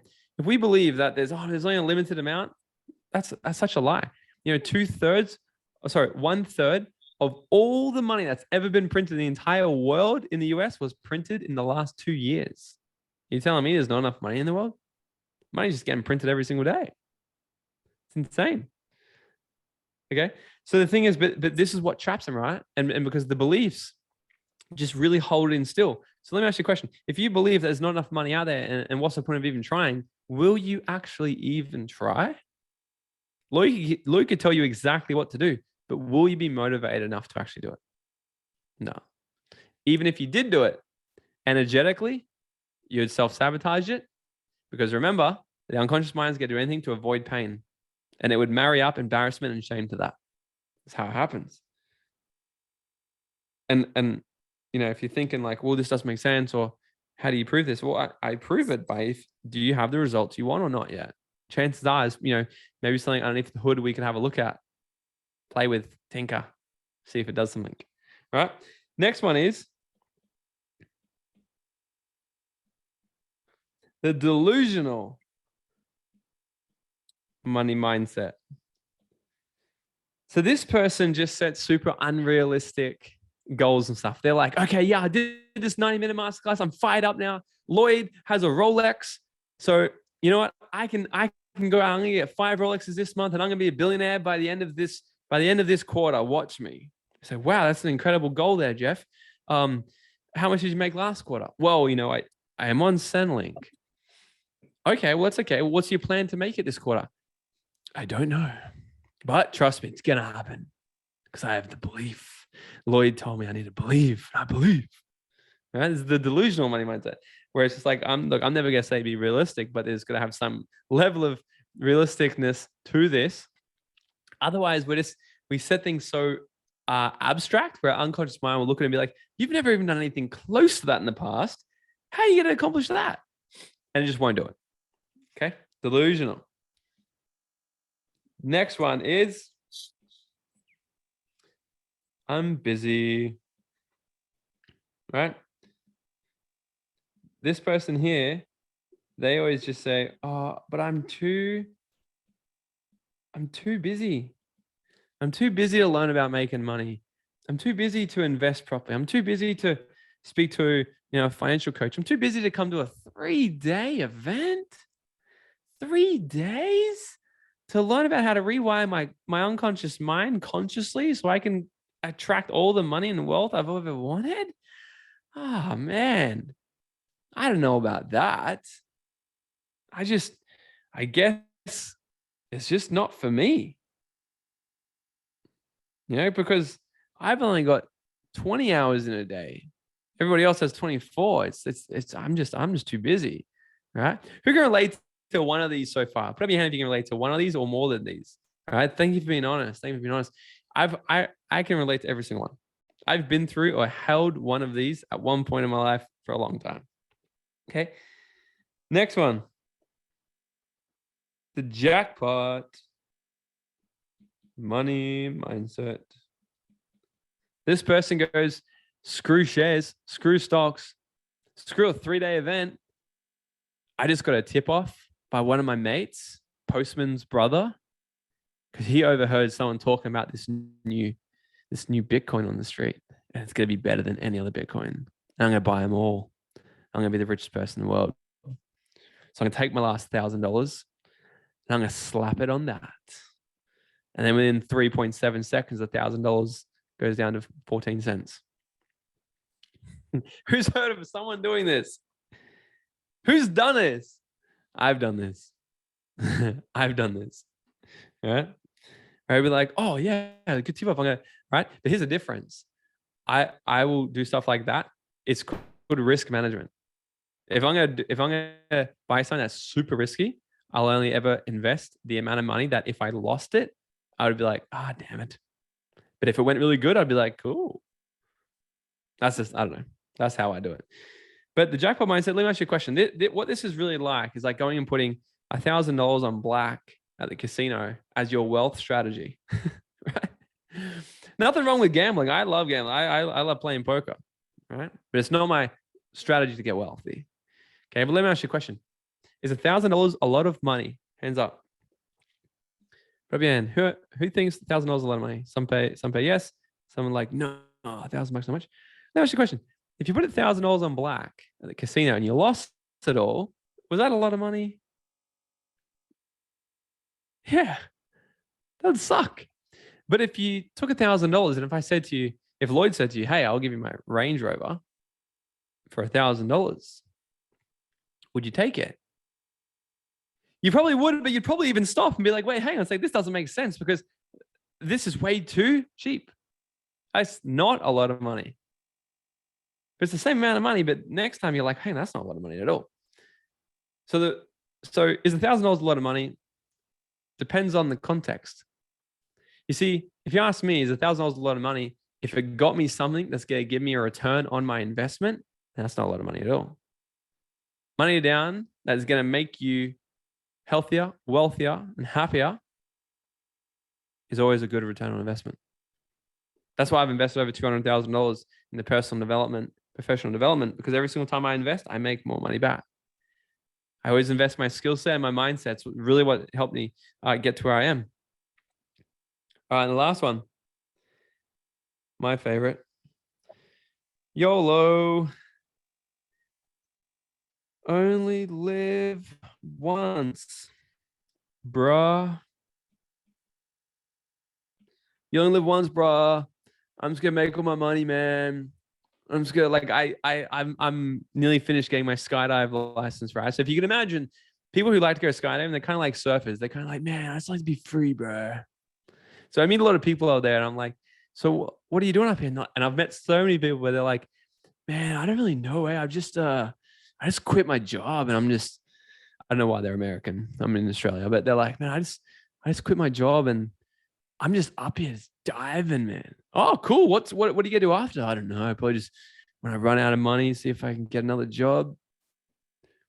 Interesting strategy. How old are you? Oh, oh man, I'm 40. Right. How much longer you get to do that for? I don't know, man. That's how people end up. Oh, where did I put it? Oh, I think I deleted it. Did I delete it? Oh, that's how people end up. 90% of people dead or dead broke by the age of 65, because one of these 6 limiting beliefs around money hold them back, or the way that they just do things. And if we look at these belief systems, right? A belief told enough times will become your identity. The words that follow the words I am will become who you actually are. So if we say things like, oh, I am unworthy, I am broke, I don't have time, I am too busy. These things is why they're the strongest, because they will actually become your identity. You will then form values which match that identity. See, someone who's too busy doesn't value wealth creation because it takes too much time to learn. So they think. But imagine if you can condense what Lloyd's learned in the last 15 years into a single weekend, or what I've learned and invested in the last 8-9 years, and invest that into a single weekend, right? And then the belief systems, they just spread out into so many other things. And then the skill set and the action will actually come. So write this down, and then I'm going to wrap this up and I'm going to give you guys an amazing gift. Write this down. I said it before, but I'm going to say it one more time. The conscious mind is the goal setter. This is why you can all come on this call right now and go, I want to learn how to get my mind right, get my money right in 2023. So I want to set financial goals, the goal setter. But the unconscious mind is the goal getter. When you reprogram your unconscious mind, you become aware of the identity that's been formed at a young age, the value system which you hold, and the belief systems attached to all of this, you'll go and crush your financial goals. Money will literally become attracted to you. Is that good or good? Good or good? So we're going to give you guys a gift. We are going to give you guys a gift. So let's just by show of hands, how many of you got a heap of value out of tonight? Let me see. Beautiful, beautiful, beautiful. How many of you would want more information? I'm not going to give you information now, but how many of you would actually want more information on coming and spending 3 whole days with us? Let me see. Yeah, so cool. Well, here's what we can do. Like I said, this 90 minutes is purely value, 100% value. I have zero interest in convincing you to do anything. Like Lloyd even said, like I do have a genuine care, genuine passion to truly create transformation. I don't know where it came from. I think the reason was I just got shitty, to be honest, that the school system didn't teach us how to get rich and happy. I don't know. So then when I figured it out, I was like, what the fuck, man? I want to teach people this stuff. Because I see people come to me all the time like, well, I want this, I want that. I said, well, why don't you get it? And they say, I don't know. And they get stuck in here. We want to help unravel that for you. So if you want to get more information about the Mind and Money Accelerator and spending 3 days with us, reach out to one of our team. You can have a chat. They can fill you in. If dollars make sense, come along to it. It's going to be an incredible day for you. Incredible weekend for you. But regardless, we've got something absolutely special for you guys, but only for the first 15 people. Isn't that unfortunate for the few people that left early? Oh, well. So we're actually going to give you guys, because it's still, well, we've only just ticked over into February. It's still the start of the year. If you feel like you got a late start to this year, you're kidding yourselves. It is still so, like, you can really get some strategy behind you and start crushing your year. So we're going to give a free 15-minute strategy call. This is a non-sales call, by the way. In fact, if you get on this call and our head coach sells you anything, tell us and we'll fire him. Okay. This is a 15-minute call to help you guys get clarity from this masterclass, because we just fired a heap of information at you. All right. Yeah. We just fired a heap of information at you. We want you guys to help get clarity from that and go, well, that was a lot. What do I do with it now? What's my next steps now? And we're going to give the first 15 people a completely free 15-minute strategy call so you guys can nut it out with our top coach. And he's going to help you really sort of get some gears moving for your next sort of moves. Is that good or good? Good or good? So what's going to happen is we're going to drop, we've got our team. The team are going to drop a link in the chat and you guys can go ahead and book in your call ASAP. It's only available for the first 15 people. And Alicia, I think, is going to share her screen. She's going to put a QR code on the screen. And you guys can go ahead and book that. Like I said, it's only for the first 15 people. Obviously, like, you know, we're not trying to sell you shit. And it's also time. It's purely a time thing. So if you're like, oh, is there actually 15? There's a legit only 15 because we're not going to dish out 30 calls for free. Okay. So we believe that action takers are money makers and success loves speed. So if you want to take advantage of that and book in your call, hit that link right now. There's a link in the chat. There's a QR code right here on the screen. Get your 15-minute call booked in. Get your mind, get your money right so you guys can move on. And we're going to take literally just, I don't know how long, 3 minutes. We're going to take 3 minutes. We're going to give you guys to literally book in your call. And then me and Lloyd have decided, instead of letting this masterclass just finish right here, we're going to hang out with you guys for 15 minutes and we're going to do a live Q&A. Is that good or good? Good or good? Great. So we're going to take 3 minutes, okay? We're going to take 3 minutes. Scan that QR code. I bet you're all familiar with QR codes now. Maybe you got some PTSD. I don't know. They'll start to make some new neuro associations with QR codes. This is the QR code to freedom. Scan that, book in your call. If you're watching this on your phone, you can go to the chat box right here and get the code that's been dropped in there for you. And yes, you can only book in for the next 3 days. Look, we just put this up. We put this up as a just like a little bonus. We literally want to help you guys skyrocket your success. So yeah, grab one of those last 3 days. If worst case scenario, you just cannot get it that time that works for you, just message me or message Lloyd, and we'll make something happen for you if you're on the 15. So if you can't get it at all, message us, but not guarantee anything. Okay. So all right, we'll give you guys another 2 minutes, and then we're gonna kick off a Q&A. All righty. Perfect. Maybe Alicia can get some music on. She's gonna hum elevator music. She's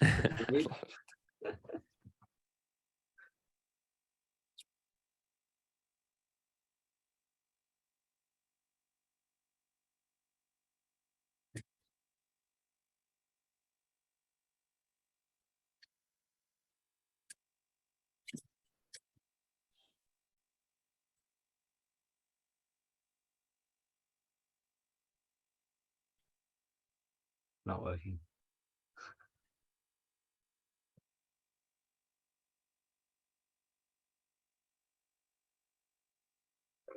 Literally elevator music.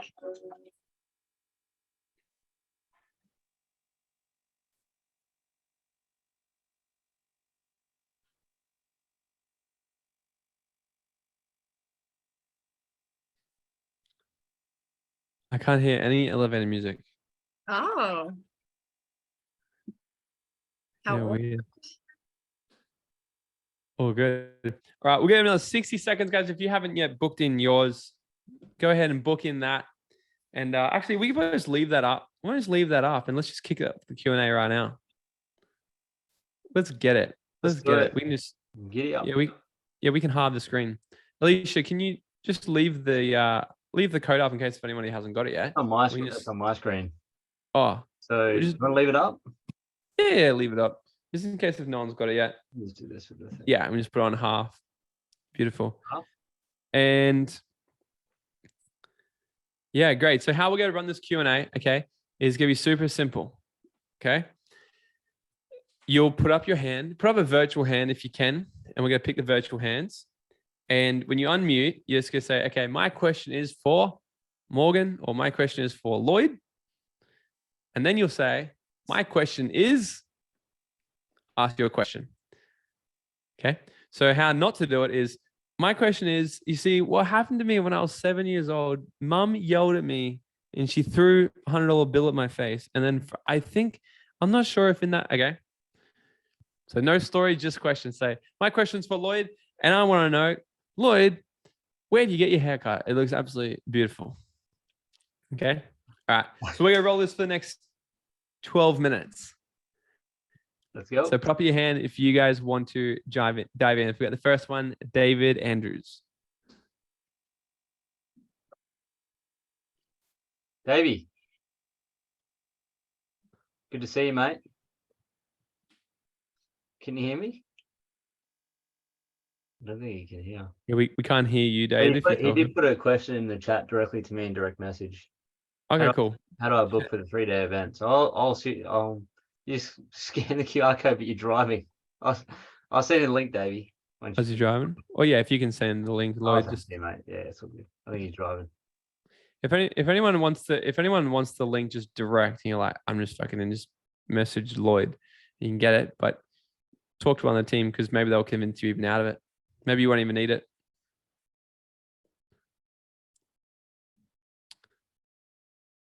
That was an easy one. Who's next? What was it?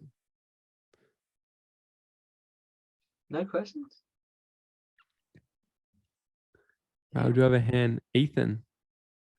Okay, Ethan and then Kurt.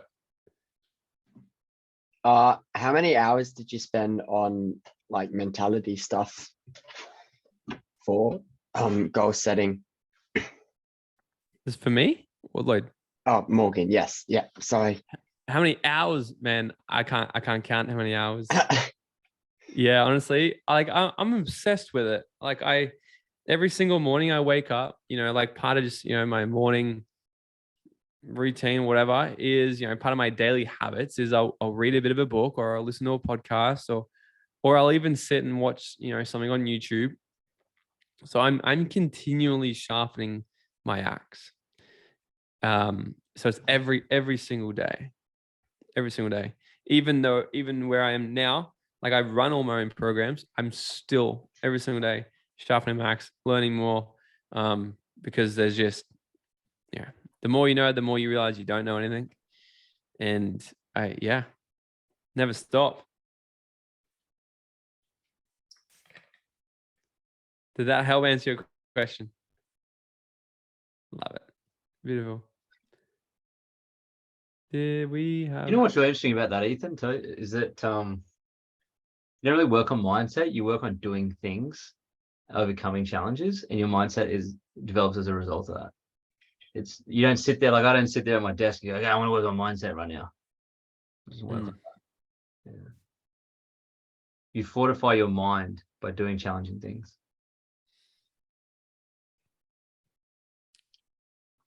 Awesome. Cool. This is the easy Q&A. Good. We can just wrap it up. Okay, we do have one. Pammy. Pamela. My question's for you, Morgan. How did you step into the identity of being wealthy? Oh. How did I step into the identity? Okay, I'll give you two things. So long form, it's a series of what we take people through at the Mind and Money Accelerator, right? It's a series of really evaluating first, well, what is the deeper root identity of somebody right now? Like, what is the results you've been getting? What's the identity that's sort of behind that? Where has that stemmed from? What's the meaning behind that? Yada, yada, yada. The big process will take people through to sort of really get into that.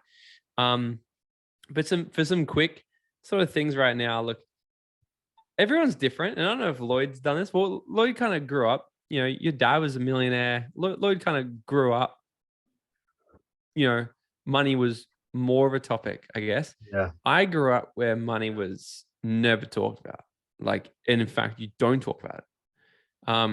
So some things that I really did a long time ago is because when we're talking about, say, law of attraction, for example, the more you can actually involve all of your senses.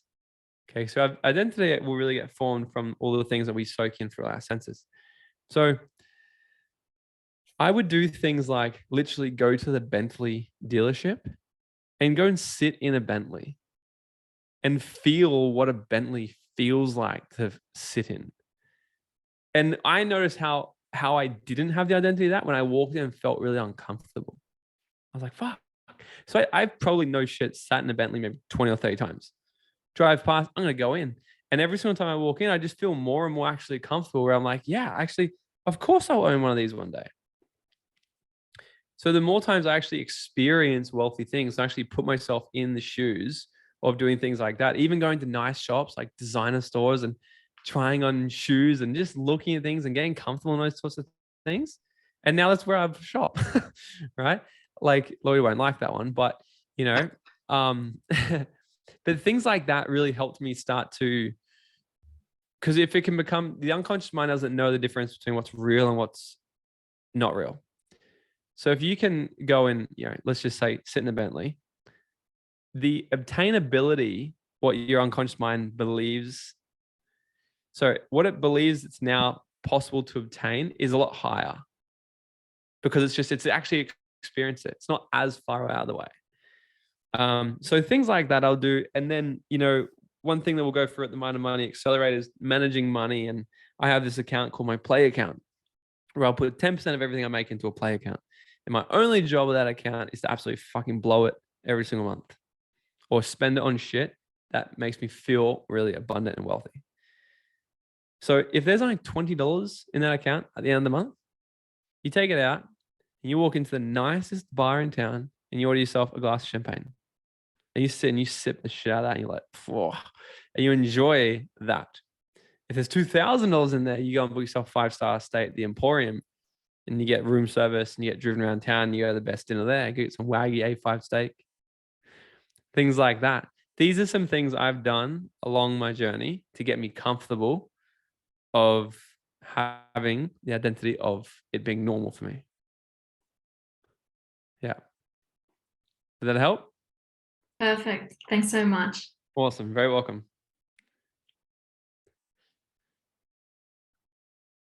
All right. Should we take one more? Oh, we do have one more. Jermaine. Hello. Hello.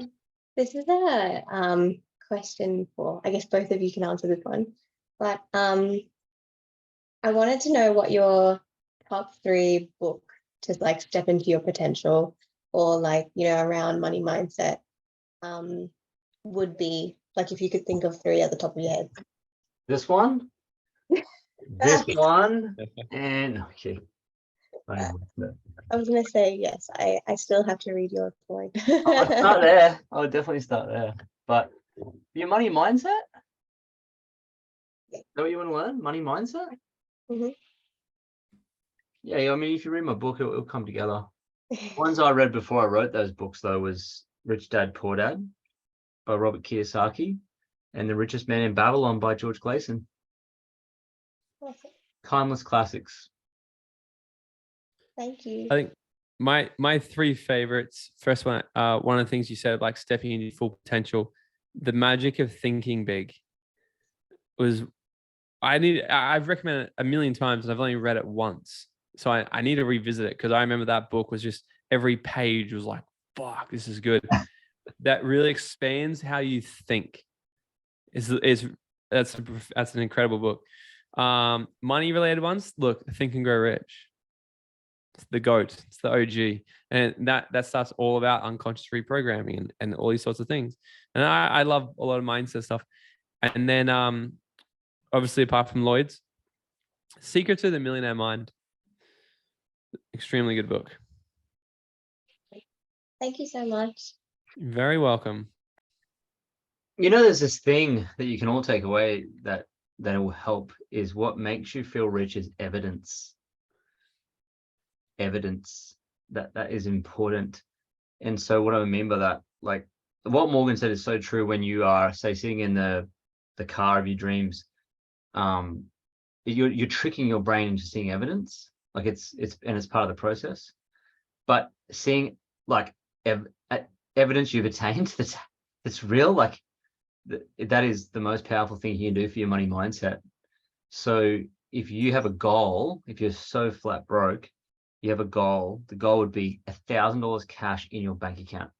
There's evidence you are moving forward. Very few people, I think the statistic was 2/3 of Americans can't put their hand on a $400 emergency fund. That is an extremely unsettling number. And so the evidence, it will dictate your money mindset strength. So that's why if I talk to Pammy or someone who's got 100,000 or 50,000 invested in stocks, and she started from zero. The evidence is showing her that she's now confident in money. And so that will really help you. And just to finish that off, you'll find money by looking in places you don't want to look. Yeah, like scrapping around, looking for extra jobs and stuff on the weekends instead of flipping on your picnic, actually. Love it. Anyway, we'll cover all that at our accelerator. There's some cool stuff going on there. It's going to be awesome. Awesome. Love it. Awesome. Lloyd, you're amazing. Can everybody unmute and give Lloyd and Alicia a big round of applause? Hey, give Morgs a round of applause. Come on. That's fun. Hey, look at all you legends for staying to the end. You got the juice. Thanks, gents. Grab your free call. Enjoy. And hey, thanks for everyone for showing up. Thanks for Alicia. Talk to you guys soon. Amazing. Love it, guys. See you Bye. later.